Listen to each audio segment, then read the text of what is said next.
go on LinkedIn, which is a thing, you'll see people constantly citing, for example, Les Binet and Peter Field, the long and the short of it, or you'll hear about this constant argument being made that you guys don't get it, you're spending too much on lower funnel. We've all heard these arguments that lower funnel or performance marketing is usually overdone in the mix.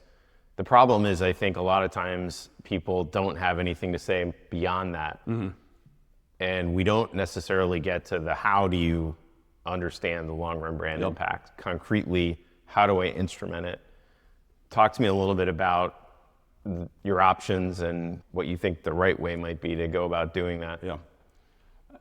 Like many things, there's levels to this. So with brand marketing, generally it's just harder to measure because the chain of effects from somebody seeing a brand ad to finally making a purchase is a lot longer than the chain of effects from somebody clicking a branded paid search ad and then making a purchase. Mm-hmm. That doesn't necessarily mean the effect is smaller. It means there are so many little things that happen in between that the connection between the two gets lost.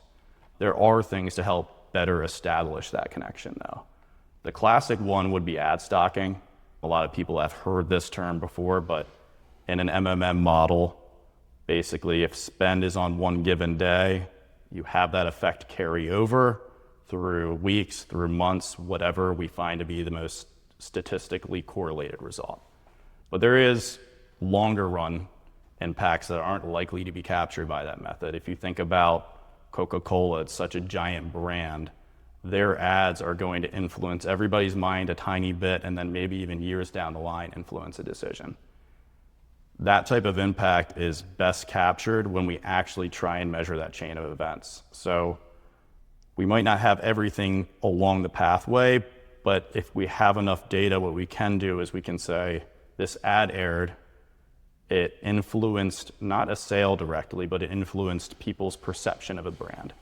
That can be measured through surveys, that can be measured through what we like to call structural equation modeling, where we take a lot of information that represents the latent idea of brand.